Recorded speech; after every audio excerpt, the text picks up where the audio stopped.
Hello again, everyone, and welcome to 90s to Now. I, of course, am Jerry Strauss, and we have got a packed house, a packed screen here this time out for those of you checking us out on YouTube. I think this is the most guests we've had yet on the show all at once, and we're very happy to do it because we have a group that you remember, you love.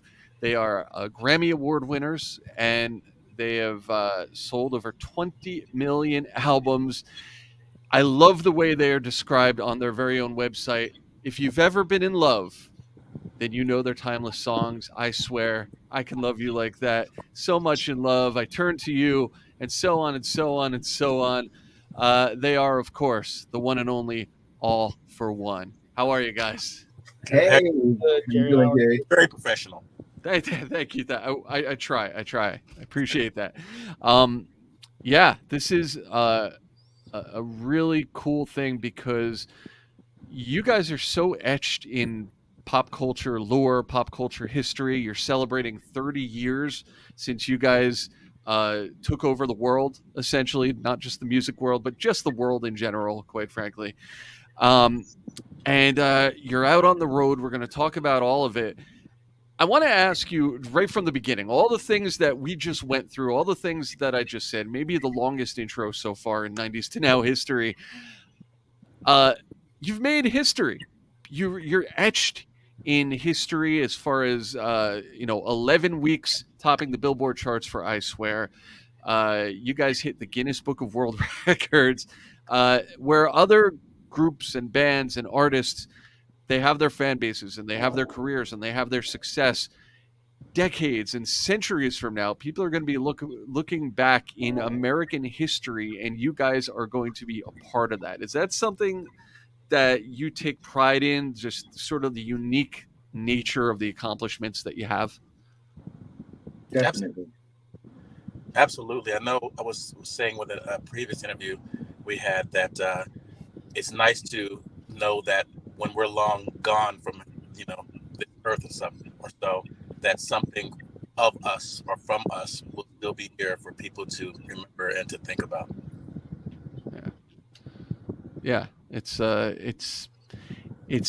trip to think about the fact that you guys will and could be taught and discussed in high school classes and college classes. Like you're a part of the fabric of the history of our country, really, at this point. That's a bragging point in my book. So if nothing else, that's got to be. What was that? The pharaohs had their pyramids. We got our music. Well, look, a lot of people know the music, but they don't necessarily know the history. So how about we get sort of the short and skinny of how you guys got together in the first place? Because it feels like you've just always been together, but where did it start? Well, Alfred and I actually grew up together. He's actually the one not here today. We grew up together, junior high, high school. We were in a group together that was similar to this, and we entered a talent show at the college we were attending, and that's where Jamie takes the story. Yep. I was in that talent show as well. And so we all kind of exchanged phone numbers and became friends. The three of us, me, Tony, and Alfred, did radio station jingles together. Not too long afterwards, Tony and I entered a karaoke show, and that's where we met Delius. And, and we all became friends.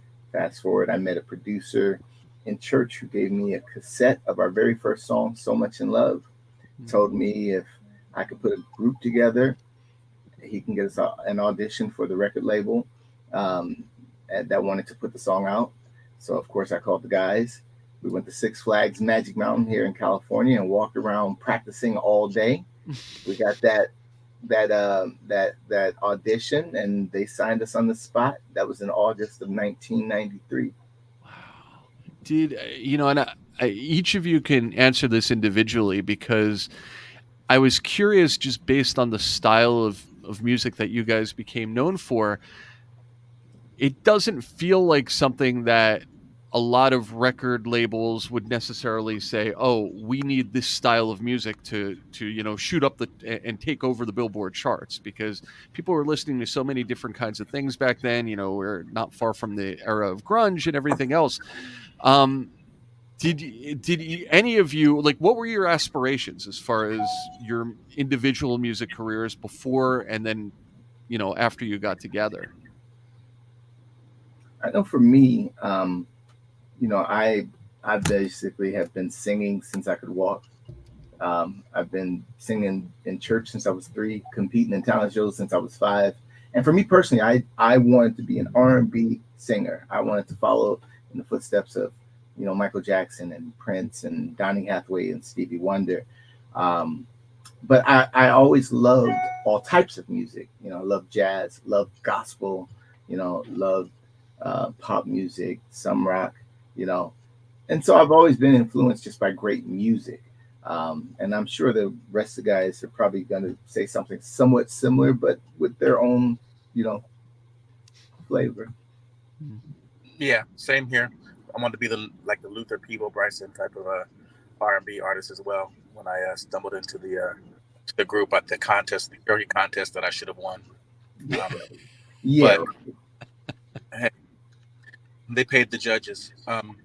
We didn't win either. We had no money. We were broke. Fixes in, yeah. The kisses and hugs. The fix was in. Anyway, they got me in the group. Somehow they figured it out. They paid me not to win. And the rest is history. Yeah, same with me. Mine was New Edition and the New Kids on the Block, and then Boys to Men came out, and and it was just a different sound. And I'm like, man, I'd like to do something like that. And then these guys, flew into my life, and here we are today, 30 years later on your show. Yeah. Unbelievable. And about to take over the world once again, of course, with this tour that's going to continue all fall long. We're going to mention it later, but of course you guys are going out with doing shows with 98 Degrees. Yeah. So hopefully you can teach those kids a thing or two. They'll learn something for you on the road from you. They've only been doing it for 25 years. Yeah. Exactly. Rookies. Kids only like 2 years younger than us. We keep hitting this 30 years. 2-part question. First of all, are you starting to get those fans coming up to you or reaching out to you and saying, I love your music because my parents were really into you and they turned me on to it? Oh yeah. Definitely. Yeah, we've been getting the young kids are. Not grandkids yet, right? That's no, we got them too. Yeah, absolutely. Absolutely. It's strange because every year we always see that our audience, people in the audience, that keep getting younger and younger, and we're like, there's no possible way they could have been around when these songs were hits. And it comes down to when we first came out, one of the things that people liked about us, industry-wise and parent-wise, was that our music was universal. So the parents would have the record, the children would have their own record, and sometimes the grandparents would have a copy of the record. So if they get passed down from generation to generation of what's considered good music, is why I think they still keep coming. That's cool. That's cool. The second part of the question, and I really just have to ask this because I doubt you hear this a lot, but I bet here and there, have you heard any stories of people saying, how do I put this? Your music was the soundtrack to to my conception, to a romantic night that led to my existence. So what you're trying to say is, did people is our music responsible for some babies? And I'm sure it is. There was a blip for those few, for a few years because of us. Yeah, and we always let people know. Earlier, it was All-4-One babies. Yeah, and we like to say, "You're welcome." That's first, right? And then secondly, we don't pay child support. That's not on us. We did our part. We sang the songs. We got y'all ready. The rest was on y'all. And you're welcome. At some point, I feel like if there's any reissues, you might want to put a disclaimer right there on the packaging if you put out a vinyl or something. Yes. Yes. Well, you know, the next we in this next project, you know, we got a couple of those type of songs, so maybe we will put in parentheses next to the song titles. We are not responsible for what happens after the song plays. We are not your daddies. No way. Hey man, at this point, it's all for one. They should know what they're getting into as soon as they hit play. Um, I want to, I have to ask you about your music's place in pop culture because these songs keep coming up in TV shows and commercials, and I feel like that clip from the Ryan Reynolds movie Just Friends, where he sings "I Swear," is just continually this viral thing. I see it pop up on my feed all the time. Is that cool for you guys? Still, just the world keeps finding new excuses to love your stuff all over again. It's great. That's it. No, I think it is great. Like I said, speaks to what we said earlier. Is like it's great to know that our music has played that part of, like you said, pop culture. That it continues, and it was that considered good music that it continues to keep being shared through commercials and TV and the Minions. We got to be Minions for. I was just about to bring that up, and I think that's one of the things that contributed to us having a younger audience is finding other ways outside of just parents or sisters and brothers or aunties and uncles sharing our music with the younger ones.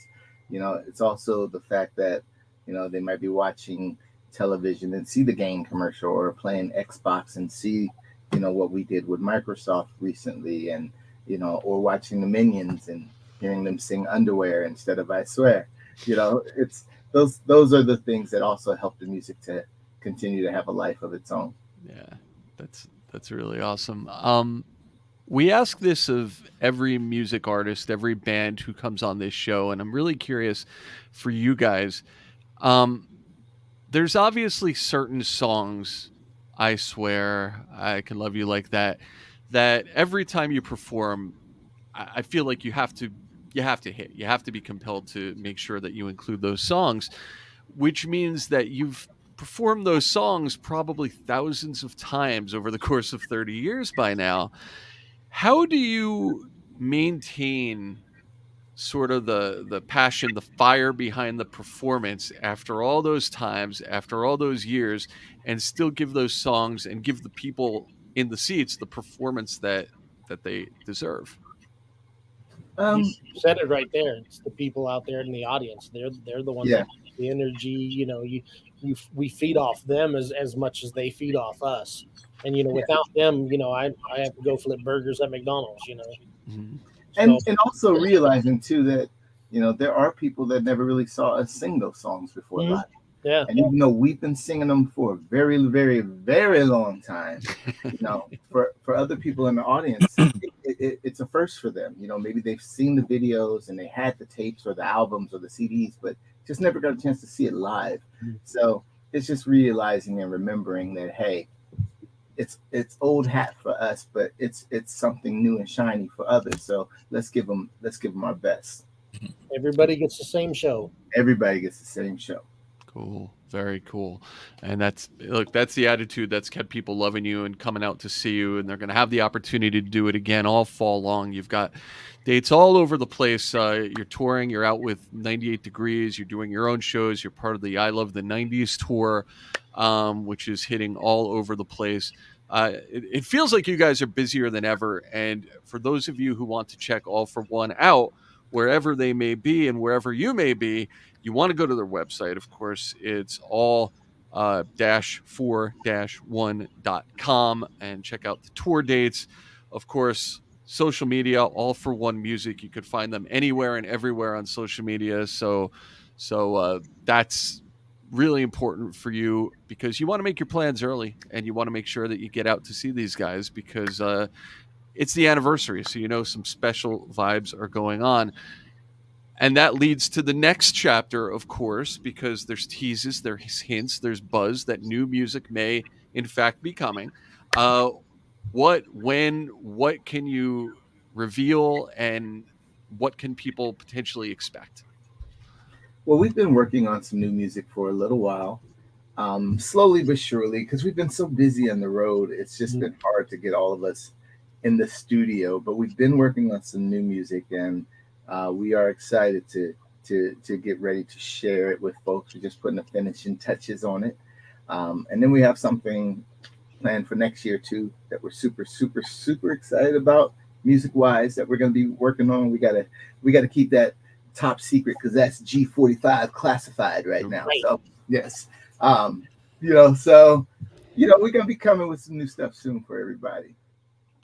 Cool. And social media, the website would be the places to keep following to get more updates on that, right? And if we can add one thing, anywhere there's a four in All-4-One, it's always the number four. It's not FOR, Oh my gosh. FOUR.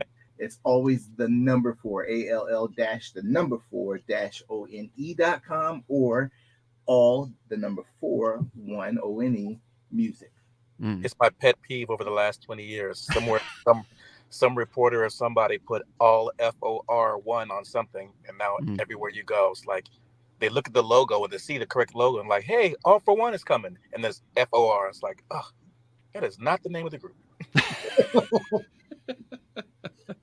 Well, look, people are gonna. If people want to find you, they're gonna keep trying until they find you. But hopefully, get it right the first time, guys, so we can make sure. We'll post this on the episode as well in the description to make sure that it's all spelled out for everybody. Because we want to get people to the right place, and that is going out to see you guys. So again, we know that you guys are swamped. You're on the road.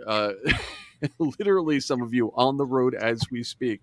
And thank you for taking some time out to talk to us during this busy season. And we can't wait to see you out there. Thank you so much. Thank you. Appreciate it. Thank you so much for having us. And thank you to all of your listeners / folks who watch. Yes. Perfect. And thank you guys for joining us. Thank you all out there in the world for joining us here once again at 90s to Now. And please share, please subscribe, please let's help make this show grow so we can bring All-4-One back to talk about whatever this super cool secret thing is that's happening next year when we and they are allowed to talk about it. But until then, thank you, and thanks everyone. Talk to you next time. Thanks, guys. All right. Thank you.